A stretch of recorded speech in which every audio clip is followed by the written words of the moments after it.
ಓಂ ನಮ ಶಿವಾಯ್. ಭಾರತ್ ಮಾತಾ ಶಿವಶಕ್ತಿ ಅವತಾರ್ ಪಿತಾಶ್ರೀ ಬ್ರಹ್ಮ ಬಾಬಾರವರ ವಾಣಿ. ಓಂ.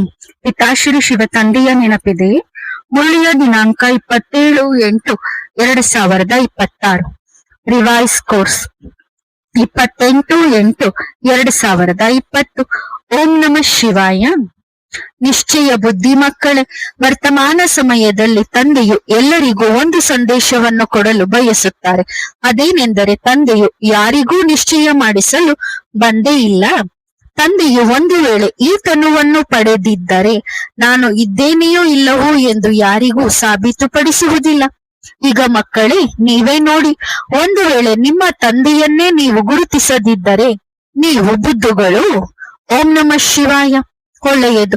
ಇಂದು ಎಲ್ಲಾ ಮಕ್ಕಳಿಗೆ, ವಿಶೇಷವಾಗಿ ಬಾಪ್ ದಾದಾರವರ ಮಧುರಾತಿ ಮಧುರ ನೆನಪು ಪ್ರೀತಿಗಳು ಮತ್ತು ಬರಲಿರುವ ಸತ್ಯಯುಗದ ಮಧುರಾತಿ ಮಧುರ ಮುದ್ದಾದ ಗುಡ್ ಮಾರ್ನಿಂಗ್. ಮೊದಲನೆಯ ಮಾತು, ತಂದೆ ಹೇಳುತ್ತಾರೆ, ನಿಮ್ಮನ್ನು ಆತ್ಮ ಎಂದು ತಿಳಿದು ತಂದೆಯನ್ನು ನೆನಪು ಮಾಡಿರಿ.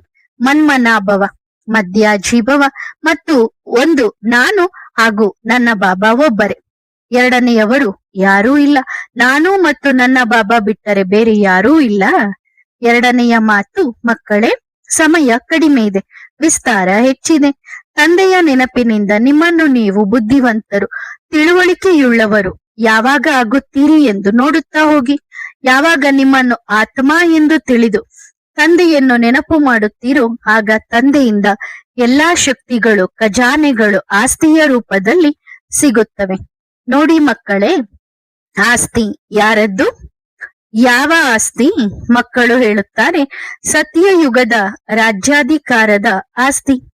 ಅದು ನಂತರದ್ದು. ಮೊದಲಿನ ಆಸ್ತಿ ಯಾವುದು? ಸುಖ, ಶಾಂತಿ, ಪ್ರೇಮ, ಆನಂದ, ಪವಿತ್ರತೆ, ಶಕ್ತಿ ಮತ್ತು ಜ್ಞಾನ. ಇವೆಲ್ಲವೂ ಏನು? ಆಸ್ತಿಯಾಗಿದೆ. ಇದರ ಆಧಾರದಿಂದಲೇ ಸತ್ಯಯುಗದ ಆಸ್ತಿ ಸಿಗುತ್ತದೆ. ಆಗ ಮಕ್ಕಳು ಹೇಳುತ್ತಾರೆ, ಬಾಬಾ, ನೀವು ಮೊದಲಿನಿಂದಲೂ ಇದನ್ನೇ ಹೇಳುತ್ತಾ ಬರುತ್ತಿದ್ದೀರಿ, ನಿಮ್ಮನ್ನು ಆತ್ಮ ಎಂದು ತಿಳಿದು ತಂದೆಯನ್ನು ನೆನಪು ಮಾಡಿ ಎಂದು. ಆಗ ತಂದೆ ಹೇಳುತ್ತಾರೆ, ಹೇಳುತ್ತಾ ಬರುತ್ತಿದ್ದೇನೆ, ಆದರೆ ಮಾಡುತ್ತಿದ್ದೀರಾ? ಮೊದಲ ಪಾಠ, ಕೊನೆಯ ಪಾಠ. ಮೊದಲ ಶಿಕ್ಷಣ, ಕೊನೆಯ ಶಿಕ್ಷಣ, ಹೌದಲ್ಲವೇ? ಮೊದಲ ಶಿಕ್ಷಣ ಯಾವುದು? ನಾನು ಆತ್ಮ ಮತ್ತು ನಾನು ತಂದೆಯ ಮಗು. ಕೊನೆಯ ಶಿಕ್ಷಣ ಯಾವುದು? ಕೊನೆಯ ಶಿಕ್ಷಣವೂ ಅದೇ. ಹೇಗೆ ಪ್ರಪಂಚದಲ್ಲಿ ಮಗು ಚಿಕ್ಕದಿದ್ದಾಗ ಅದಕ್ಕೆ ಯಾವುದರ ಅಹಂಕಾರವಿರುತ್ತದೆ? ಯಾವುದರ ಅಹಂಕಾರವೂ ಇರುವುದಿಲ್ಲ. ಅದು ತೀರಾ ಮುಗ್ಧವಾಗಿರುತ್ತದೆ, ಸಂಪೂರ್ಣ ಬೋಲ ಮುದ್ದಾಗಿರುತ್ತದೆ. ಅಂದರೆ ಅದರ ಆತ್ಮಿಕ ಸ್ಥಿತಿ ಎನ್ನಬಹುದು. ಅದೇ ಮಗು ದೊಡ್ಡದಾಗಿ ವೃದ್ಧಾಪ್ಯಕ್ಕೆ ಬಂದಾಗ, ಸಂಪೂರ್ಣ ವೃದ್ಧನಾದಾಗ ಕೊನೆಯಲ್ಲಿ ಮತ್ತೆ ಮಗುವಾಗಿ ಬಿಡುತ್ತಾನೆ. ಅದಕ್ಕೆ ಮಾತನಾಡಲು ಬರುವುದಿಲ್ಲ, ಕೇಳಿಸುವುದಿಲ್ಲ, ನೋಡುವ ದೃಷ್ಟಿಯು ಮುಗಿದು ಹೋಗುತ್ತದೆ. ಆಗ ಅದರ ಸ್ಥಿತಿ ಆತ್ಮಿಕವಾಗುತ್ತದೆ ಮತ್ತು ಮಗುವಿನಂತಹ ಸಂಸ್ಕಾರ ಉಂಟಾಗುತ್ತದೆ. ಏಕೆಂದರೆ ಮತ್ತೆ ಅದು ಮಗುವಾಗಬೇಕಿದೆ. ಆದ್ದರಿಂದಲೇ ಈ ಜನ್ಮದಲ್ಲಿ ವಯಸ್ಸಾದ ನಂತರ ಏನಾಗುತ್ತಾನೆ? ಸಂಪೂರ್ಣ ಪುಟ್ಟ ಮಗು. ಏಕೆಂದರೆ ಮುಂದಿನ ಜನ್ಮದಲ್ಲಿ ಮತ್ತೆ ಮಗುವಾಗಲಿದ್ದಾನೆ. ಹಾಗಾದರೆ ತಂದೆ ಏನು ಹೇಳುತ್ತಾರೆ? ಮಕ್ಕಳೇ, ಮಕ್ಕಳಾಗಿರಿ, ಸಣ್ಣ ಮಕ್ಕಳಾಗಿರಿ. ದೊಡ್ಡವರಾದಾಗ ತುಂಬಾ ಟೆನ್ಷನ್ ಇರುತ್ತದೆ, ಚಿಂತೆ ಇರುತ್ತದೆ, ಹೊರೆ ಹೆಚ್ಚಾಗುತ್ತದೆ. ಪುಟ್ಟ ಮಗುವಾಗಿ ಮತ್ತು ತಂದೆ ಇಷ್ಟೇ ಹೇಳುತ್ತಾರೆ, ನಿಮ್ಮನ್ನು ಆತ್ಮ ಎಂದು ತಿಳಿದು ತಂದೆಯನ್ನು ನೆನಪು ಮಾಡಿರಿ. ಎಲ್ಲೋ ಕೆಲವು ಮಕ್ಕಳು ಹೇಳುತ್ತಾರೆ, ಯಾರೋ ಬಾಬಾ ಬರುತ್ತಾರೆ ಎನ್ನುವುದನ್ನು ನಾವು ನಂಬುವುದಿಲ್ಲ ಎಂದು. ತಂದೆ ಹೇಳುತ್ತಾರೆ, ಮಕ್ಕಳೇ, ಖಂಡಿತ ನಂಬಬೇಡಿ, ಆದರೆ ಇಷ್ಟಂತೂ ಮಾಡಿ, ನಿಮ್ಮನ್ನು ಆತ್ಮ ಎಂದು ತಿಳಿದು ತಂದೆಯನ್ನು ನೆನಪು ಮಾಡಿ. ಸರಿ ತಾನೆ? ಬಾಬಾ ಬರುತ್ತಾರೆ ಎನ್ನುವುದನ್ನು ನಂಬುವುದೇ ಇಲ್ಲ ಎನ್ನುತ್ತಾರೆ. ನಾವು ಏಕೆ ನಂಬಬೇಕು? ಸರಿ ಬಿಡಿ, ನೀವು ಯಾರನ್ನು ನಂಬುತ್ತೀರೋ ಯಾರನ್ನಾದರೂ ನಂಬಿ. ಸರಿ, ಶಿವ ಬಾಬಾರವರನ್ನು ನಂಬುತ್ತೀರಿ ಎಂದಾದರೆ ಶಿವ ಬಾಬಾರವರ ಮೊದಲ ಪಾಠವು ಇದೇ ಆಗಿದೆ. ಯಾವ ಪಾಠ? ನಿಮ್ಮನ್ನು ಆತ್ಮ ಎಂದು ತಿಳಿದು ನನ್ನನ್ನು, ಅಂದರೆ ತಂದೆಯನ್ನು ನೆನಪು ಮಾಡಿ. ಇದನ್ನಂತೂ ಮಾಡಿ. ಏಕೆ ನಿಮ್ಮ ಮೇಲೆ ಹೊರೆ ಹೊರಿಸಿಕೊಳ್ಳುತ್ತಿದ್ದೀರಿ? ಏಕೆ ಪಾಪಕರ್ಮಗಳನ್ನು ಮಾಡುತ್ತಿದ್ದೀರಿ? ತಂದೆ ಹೇಳುತ್ತಾರೆ, ಮಕ್ಕಳೇ, ಕೇವಲ ನಿಮ್ಮನ್ನು ಆತ್ಮ ಎಂದು ತಿಳಿದುಕೊಳ್ಳಿ. ಆತ್ಮವಾಗಿ, ಏಕೆಂದರೆ ತಂದೆಗೆ ಸ್ವಲ್ಪವೂ ತೊಂದರೆಯಾಗುವುದಿಲ್ಲ. ತೊಂದರೆ ಕೊನೆಯಲ್ಲಿ ಮಕ್ಕಳಿಗೆ ಆಗುತ್ತದೆ. ಆದ್ದರಿಂದ ಎಲ್ಲರಿಗೂ ತಂದೆಯ ಸಂದೇಶವೇನೆಂದರೆ, ಏನನ್ನೂ ಯೋಚಿಸಬೇಡಿ, ಕೇವಲ ನಾನು ಆತ್ಮ ಮತ್ತು ನನ್ನ ಬಾಬಾ ಅಷ್ಟೇ, ಬೇರೇನೂ ಹೇಳಬೇಕಿಲ್ಲ. ಸರಿ ತಾನೆ? ನೋಡಿ ಮಕ್ಕಳೇ, ನಾವು ಆ ಸಮಯದಲ್ಲಿ ಸಾಕಾರದಲ್ಲಿದ್ದಾಗ ಬಹಳಷ್ಟು ಮಕ್ಕಳು ಏನೇನೋ ಯೋಚಿಸುತ್ತಿದ್ದರು, ಬೈಯುತ್ತಿದ್ದರೂ ಕೂಡ ಆಗಲೂ ತಲೆ ಕೆಡಿಸಿಕೊಳ್ಳಲಿಲ್ಲ. ಇನ್ನು ಈಗೇನು ಮಾಡುತ್ತಾರೆ? ಆಗಲೇ ತಂದೆ ಚಿಂತೆ ಮಾಡಲಿಲ್ಲ. ಆದರೂ ಇಷ್ಟು ವರ್ಷಗಳು ಕಳೆದು ಹೋದವು. ಈಗ ಅಂತಿಮ ಕ್ಷಣದಲ್ಲಿ, ಅಂತಿಮ ಗಳಿಗೆಯಲ್ಲಿ ಅದೇ ಮಕ್ಕಳ ಜೊತೆಗೆ ಬಂದಿದ್ದೇವಲ್ಲವೇ? ಅದೇ ಬಾಬಾ ಜೊತೆಗಿದ್ದಾರೆ. ಇನ್ನು ಏಕೆ ಚಿಂತೆ ಮಾಡಬೇಕು? ಏನು ಮಾಡುತ್ತಾರೆ? ಬೇಕಾದರೆ ಬೈಯಲಿ, ನಮ್ಮ ಬಾಬಾ ಎನ್ನುತ್ತಾರೆ. ಅರೆ ಸರಿ, ನೀವು ಮಧುಬನದ ತಂದೆಯನ್ನು ನಂಬುತ್ತೀರಿ ಎಂದಾದರೆ ಮಧುಬನದವರು ಯಾವಾಗ ಹೇಳಿದರು? ಯಾವಾಗ ಇತರರನ್ನು ಬೈಯಲು ಕಲಿಸಿದರು? ಆಗ ಏನೆನ್ನಬೇಕು? ಬುದ್ಧು. ಒಂದು ವೇಳೆ ನೀವು ಮಧುಬನದ ಅದೇ ಬಾಬನನ್ನು ನಂಬುತ್ತಿದ್ದರೆ, ಬಾಬಾ ಯಾರನ್ನಾದರೂ ನಿಂದಿಸಲು ಕಲಿಸಿದ್ದಾರೆಯೇ? ಎಂದಾದರೂ ಯಾರಿಗಾದರೂ ಬೈಯಲು ಕಲಿಸಿದ್ದಾರೆಯೇ? ಅಲ್ಲಿ ಬಾಬಾ ಬರುತ್ತಿಲ್ಲ ಎಂದು ನೀವು ನಂಬಬೇಡಿ. ಆದರೆ ತಪ್ಪು ಮಾತನಾಡಲು ಕಲಿಸಿದ್ದಾರೆಯೇ? ಯಾವುದೇ ಪುಸ್ತಕವನ್ನು ತೆಗೆದು ನೋಡಿ. ನೀವು ನಂಬದಿದ್ದಲ್ಲಿ ಇತರರಿಗೆ ಬೈಯಿರಿ ಎಂದು ಯಾವುದಾದರೂ ಪುಸ್ತಕದಲ್ಲಿ ಬರೆದಿದೆಯೇ? ಹಾಗಾದರೆ ನೀವು ಯಾವ ಜ್ಞಾನವನ್ನು ಕೇಳಿದ್ದೀರಿ?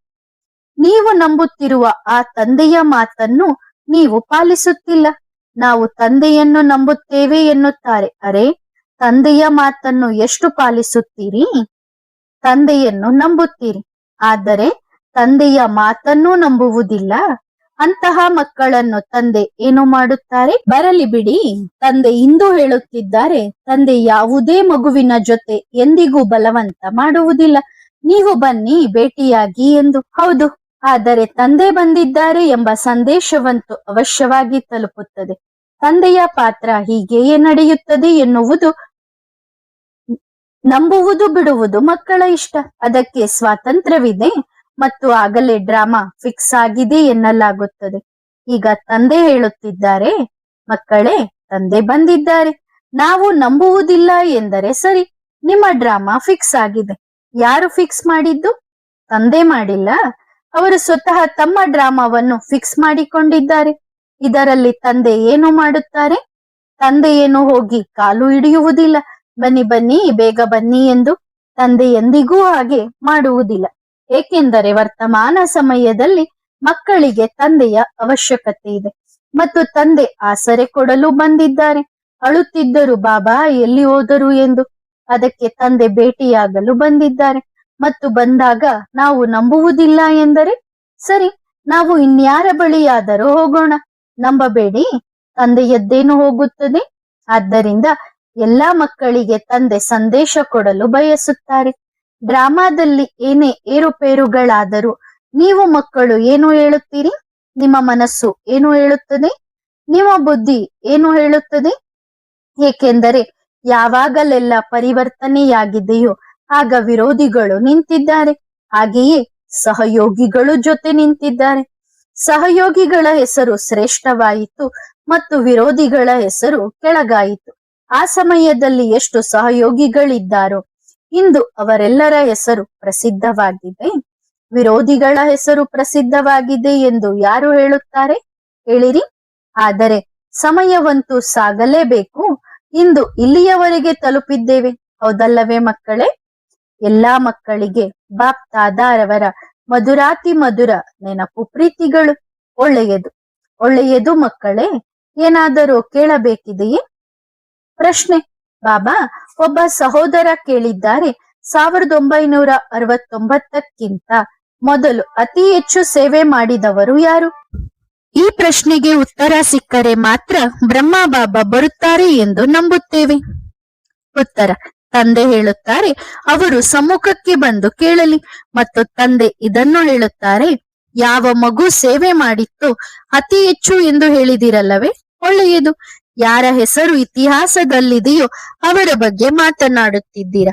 ಅಥವಾ ಯಾರ ಹೆಸರು ಇತಿಹಾಸದಲ್ಲೇ ಇಲ್ಲವೋ ಅವರ ಬಗ್ಗೆ ಮಾತನಾಡುತ್ತಿದ್ದೀರಾ? ನೀವು ಯಾರ ಬಗ್ಗೆ ಮಾತನಾಡುತ್ತಿದ್ದೀರಿ ಎಂದು ಅವರನ್ನೇ ಕೇಳಿ. ಅತಿ ಹೆಚ್ಚು ಎಂದರೆ ನಿಮಗೆ ಏನೂ ತಿಳಿದಿಲ್ಲ ಎಂದರ್ಥ. ನೀವು ಮರೆತು ಬಿಡಿ. ಏನು ಬರೆಯಲಾಗಿದೆಯೋ ಅದನ್ನೇ ಹೇಳುತ್ತಿದ್ದೀರಿ. ಅತಿ ಹೆಚ್ಚು ಯಾರು ಮಾಡಿದರು ಎಂದು ಯಾರಿಗೆ ಗೊತ್ತು? ತಂದೆಗೆ ಗೊತ್ತು. ತಂದೆಗೆ ಗೊತ್ತಿದೆಯಲ್ಲವೇ? ಹಾಗಾದರೆ ಬರೆಯುವವರು ಏನಾದರೂ ಬರೆಯಲಿ, ಮತ್ತು ನಾವು ಆಗಲೇ ನಂಬುತ್ತೇವೆ ಎನ್ನುತ್ತಾರೆ. ಹಾಗಾದರೆ ನೀವು ಎಂದಿಗೂ ನಂಬುವುದಿಲ್ಲ, ಏಕೆಂದರೆ ಸರಿಯಾದ ಆತ್ಮಗಳ ಬಗ್ಗೆ ನಿಮಗೆ ಗೊತ್ತೇ ಇಲ್ಲ, ಮತ್ತು ಅದು ಒಬ್ಬರಲ್ಲ, ಅಂತಹ ಅನೇಕ ಮಕ್ಕಳಿದ್ದಾರೆ. ಆ ಸಮಯದಲ್ಲಿ ಎಷ್ಟು ಮಕ್ಕಳು ಹೋಗುತ್ತಿದ್ದರು ಮತ್ತು ಅನೇಕ ಮಕ್ಕಳು ಬರುತ್ತಿದ್ದರು. ಮೊದಲನೆಯದಾಗಿ ನಮ್ಮ ಜಗದೀಶ್ ಮಗು ಇನ್ನೂ ಹೇಳಲೆ, ಅತಿ ಹೆಚ್ಚು ಸೇವೆ ಯಾರು ಮಾಡಿದರು ಎಂದು ಕೇಳುತ್ತಾರೆ. ಯಾವ ರೂಪದಲ್ಲಿ ಮಾಡಿದರು? ಹಣದ ರೂಪದಲ್ಲಿ ಮಾಡಿದರು ಎನ್ನಬಹುದು. ಎಲ್ಲವೂ ಹಣವೇ ಆಗಿರುತ್ತದೆಯೇ? ಹೌದು, ಅನೇಕ ಮಕ್ಕಳಿದ್ದಾರೆ. ಬಡತನದ ಪಾತ್ರದ ಸಮಯದಲ್ಲಿ ಏನೂ ಇರಲಿಲ್ಲ. ಅನೇಕ ಮಕ್ಕಳು ಗುಪ್ತವಾಗಿ ಕೊಟ್ಟರು. ಮತ್ತು ಯಾರು ಬರೆದಿದ್ದಾರೋ ಈ ಮಗು ಮಾಡಿದೆ ಎಂದು, ಸರಿ, ಆ ಮಗುವಿನ ಹೆಸರಂತೂ ಇದೆ, ಆದರೆ ಯಾರು ಹೇಳಿಕೊಳ್ಳಲೇ ಇಲ್ಲವೋ ಮತ್ತು ಅದಕ್ಕಿಂತಲೂ ಹೆಚ್ಚು ಸೇವೆ ಮಾಡಿದರು. ಹಾಗಾದರೆ ಆ ಮಗುವನ್ನು ಕೇಳಿ. ಅತಿ ಹೆಚ್ಚು ಸೇವೆ ಮಾಡಿದವರು ಸೇವೆಯಿಂದಲೇ ಇಡೀ ಯಜ್ಞ ನಡೆಯಿತೆ. ಹೌದು, ಹಾಗಾದರೆ ಯಾರು ಕೇಳುತ್ತಿದ್ದಾರೋ ಅವರನ್ನು ತಂದೆಯ ಬಳಿ ಕರೆದುಕೊಂಡು ಬನ್ನಿ. ತಂದೆ ಹೇಳುತ್ತಾರೆ, ಈಗ ನೀವೇ ಬನ್ನಿ ಮತ್ತು ಕೇಳಿ, ಯಜ್ಞದಲ್ಲಿ ಯಾರು ಎಷ್ಟು ಹೆಚ್ಚು ಸೇವೆ ಮಾಡಿದ್ದಾರೆ ಎಂದು. ಸರಿ ತಾನೆ? ಹೀಗೆ ಒಬ್ಬ ಮಗುವಿನಿಂದಲೇ ಇಷ್ಟು ಸಮಯದವರೆಗೆ ಇಷ್ಟು ಹಣದಿಂದ ಯಜ್ಞ ನಡೆಯಿತು ಎಂದು ಯಾವುದು ಫಿಕ್ಸ್ ಇಲ್ಲ. ಸರಿ ತಾನೆ ಮಕ್ಕಳೇ? ಆ ಸಮಯದಲ್ಲಿ ಒಂದು ಹೊತ್ತಿನ ಊಟವೂ ಇರಲಿಲ್ಲ ಎಂದು ಒಪ್ಪೋಣ. ಮತ್ತೆ ಮುಂದಿನದ್ದು, ತಂದೆಗೆ ಗೊತ್ತು ಎಷ್ಟು ಅನೇಕ ಮಕ್ಕಳಿದ್ದಾರೆ. ಯಾರಿಗೆ ತಂದೆಯ ಮೇಲೆ ನಿಶ್ಚಯವಿದೆಯೋ ಅವರಿಗೆ ಹೇಳಿ, ಯಾವ ಮಗು ಸೇವೆ ಮಾಡಿತು ಆ ಮಗು ತಂದೆಯ ಬಳಿ ಬರಲಿದೆ. ನೀವು ಅವರ ಹೆಸರಿನಲ್ಲೇ ಸುತ್ತುತ್ತೀರಿ, ಮತ್ತು ಯಾರ ಹೆಸರಿದೆಯೋ ಅವರು ಮತ್ತೆ ಬರುತ್ತಾರೆ. ಮತ್ತೆ ಮಾಡಿ ತಂದೆಯ ಮಕ್ಕಳಾಗುತ್ತಾರೆ, ಮತ್ತು ನೀವು ನಿಮ್ಮ ಬುದ್ಧಿಯನ್ನು ಓಡಿಸುತ್ತಾ ಇರಿ. ನಾವು ನಂಬುತ್ತೇವೆ, ನಂಬುವುದಿಲ್ಲ ಎಂದರೆ ತಂದೆ ಹೇಳುತ್ತಾರೆ, ಖಂಡಿತ ನಂಬಬೇಡಿ. ನಿಮ್ಮ ಇಷ್ಟ, ನಿಮ್ಮದನ್ನೇ ಕಳೆದುಕೊಳ್ಳುತ್ತೀರಿ. ನಮಗೇನು ಹೋಗುತ್ತದೆ? ವರ್ತಮಾನ ಸಮಯದಲ್ಲಿ ತಂದೆಯು ಎಲ್ಲರಿಗೂ ಒಂದು ಸಂದೇಶ ಕೊಡಲು ಬಯಸುತ್ತಾರೆ. ತಂದೆಯು ಯಾರಿಗೂ ನಿಶ್ಚಯ ಮಾಡಿಸಲು ಬಂದೇ ಇಲ್ಲ. ತಂದೆಯು ಒಂದು ವೇಳೆ ಈ ತನುವನ್ನು ಪಡೆದಿದ್ದರೆ ನಾನು ಇದ್ದೇನೆ ಎಂದು ನಿಶ್ಚಯ ಮಾಡಿಸಲು ಪಡೆದಿಲ್ಲ.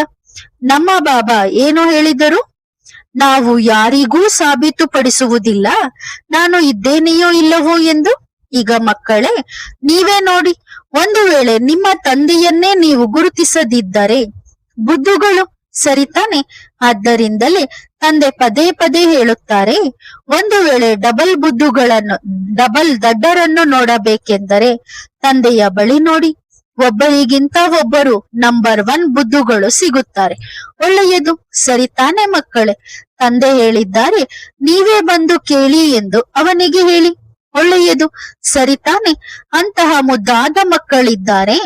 ದೂರದಿಂದಲೇ ಹೇಳುತ್ತಾರೆ, ಕೇಳಿ, ಆಗ ನಂಬುತ್ತೇವೆ ಎಂದು. ಅರೆ, ಹತ್ತಿರ ಬರಲು ಏನು ತೊಂದರೆ? ಬರಲಿ ಅಲ್ಲವೇ? ತಂದೆಯನ್ನು ಭೇಟಿಯಾಗಲಿ ಅಲ್ಲವೇ? ಪ್ರೀತಿಯೇ ತಾನೆ? ಮತ್ತು ಪ್ರೀತಿಯನ್ನೇ ಹಂಚುತ್ತಾರಲ್ಲವೇ? ಒಳ್ಳೆಯದು. ನೀವು ಮಕ್ಕಳು ಯಾವುದರಲ್ಲಿ ಬಂದಿದ್ದೀರಿ? ಪ್ರೀತಿಯಲ್ಲಿ ಬಂದಿದ್ದೀರಲ್ಲವೇ? ಕೆಲವು ಮಕ್ಕಳು ಸಂಶಯದಲ್ಲೂ ಬಂದರು, ಆದರೆ ಅದು ಪ್ರೀತಿಯಾಯಿತು. ಇಂದು ಎಷ್ಟು ಮುದ್ದಾಗಿದ್ದಾರೆ. ಕೆಲವು ಮಕ್ಕಳು ಚೆಕ್ ಮಾಡಲು ಬಂದರು, ಆದರೆ ಅದು ಪ್ರೀತಿಯಾಯಿತು. ಇದು ಕೂಡ ಪ್ರೀತಿಯೇ. ಅವನಿಗೆ ಹೇಳಿ, ನೀವು ಪ್ರೀತಿ ಮಾಡಲು ಬನ್ನಿ, ಅಥವಾ ಸಂಶಯದಲ್ಲಿ ಆದರೂ ಬನ್ನಿ, ಅಥವಾ ನಿಶ್ಚಯದಲ್ಲಿ ಆದರೂ ಬನ್ನಿ, ಅಥವಾ ಕೋಪದಲ್ಲಿ ಆದರೂ ಬನ್ನಿ, ಆದರೆ ಪ್ರೀತಿಯಂತೂ ಆಗೇ ಆಗುತ್ತದೆ. ಬನ್ನಿ, ಅಥವಾ ನಿಮ್ಮ ಪ್ರಶ್ನೆಗಳನ್ನು ತೆಗೆದುಕೊಂಡು ಬನ್ನಿ. ಹೌದಲ್ಲವೇ? ಸರಿತಾನೆ ಮಕ್ಕಳೇ? ಸರಿತಾನೆ? ಇನ್ನೂ ಏನಾದರೂ ಕೇಳಬೇಕಿದೆಯೇ? ಪ್ರಶ್ನೆ. ಮಗು ಮುದುಕನಾದಾಗ ಮತ್ತೆ ಮಗುವಿನಂತೆ ಆಗಿಬಿಡುತ್ತದೆ, ಏಕೆಂದರೆ ಶರೀರ ಬಿಟ್ಟು ಮತ್ತೆ ಬಾಲ್ಯವನ್ನು ಪಡೆಯಬೇಕಿದೆ. ಆದರೆ ಯಾರು ಯುವಾವಸ್ಥೆಯಲ್ಲಿ ಶರೀರ ಬಿಡುತ್ತಾರೋ ಅವರ ಸ್ಥಿತಿ ಹೇಗಿರುತ್ತದೆ? ಉತ್ತರ: ಆಗ ಅವರು ಅಲೆಯುತ್ತಿರುತ್ತಾರೆ. ಯುವಾವಸ್ಥೆಯಲ್ಲಿ ಶರೀರ ಬಿಟ್ಟರೆ ಬೇಗನೆ ಜನ್ಮ ಸಿಗುವುದಿಲ್ಲ. ಯಾರಿಗಾದರೂ ಸಿಕ್ಕರೆ ಅದು ಅವರ ಮಹಾನ್ ಅದೃಷ್ಟ. ಇಲ್ಲದಿದ್ದರೆ ಅವರ ವಲಯವೇ ಬೇರೆಯಾಗಿರುತ್ತದೆ. ಎಲ್ಲಿಯವರೆಗೆ ಆ ಶರೀರದ ವಯಸ್ಸು ಪೂರ್ಣವಾಗುವುದಿಲ್ಲವೋ ಮತ್ತು ಅವರು ಆ ಹಂತಕ್ಕೆ ಬರುವುದಿಲ್ಲವೋ ಅಲ್ಲಿಯವರೆಗೆ ಅಲೆಯುತ್ತಿರುತ್ತಾರೆ. ವರ್ತಮಾನ ಸಮಯದಲ್ಲಿ ಸರಿಯಾದ ಅರ್ಥದಲ್ಲಿ ಸರಿಯಾದ ಜೀವನವೆಂದರೆ ಮಗುವಾಗಿ, ನಂತರ ವೃದ್ಧನಾಗಿ, ತೀರಾ ವೃದ್ಧಾಪ್ಯದಲ್ಲಿ ಶರೀರ ಬಿಡುವುದು. ಎಲ್ಲಿಯವರೆಗೆ ಮಗುವಿನ ಸಂಸ್ಕಾರಗಳು ಬರುವುದಿಲ್ಲವೋ ಅಲ್ಲಿಯವರೆಗೆ ಶರೀರ ಬಿಡಬಾರದು. ಇದು ಸರಿಯಾದ ಸ್ಥಿತಿಯಾಗಿದೆ. ಮತ್ತು ನೀವು ಫರಿಸ್ತಾಗಳು ಮಾತ್ರ ಹೀಗೆಯೇ ಯುವ ಫರಿಸ್ತಾಗಳಾಗಿರುತ್ತೀರಿ. ಸರಿತಾನೆ? ಯಾರೋ ಹೇಳಿದರು, ಬಾಬಾ ನೀವು ಆ ಓಂ ಬಗ್ಗೆ ಹೇಳುವವರಿದ್ದೀರಿ. ಇನ್ನೊಮ್ಮೆ ಖಂಡಿತ ಹೇಳುತ್ತೇನೆ ಮಕ್ಕಳೇ. ಹಾಗಾದರೆ ಇದು ದೋಷಿ ಮತ್ತು ನಿರ್ದೋಷಿ, ಇದರ ಅರ್ಥ ಇದಾಗಿದೆ. ಒಳ್ಳೆಯದು. ಆತ್ಮಿಕ ಮಕ್ಕಳು ಆತ್ಮಿಕ ಮಾತ್ ಪಿತಾ ಬಾಪ್ ದಾದಾರವರಿಗೆ ಮಾಡುವ ನೆನಪು, ಪ್ರೀತಿ ಮತ್ತು ನಮಸ್ತೆ. ಧನ್ಯವಾದ ಬಾಬಾ. ಶುಕ್ರಿಯಾ.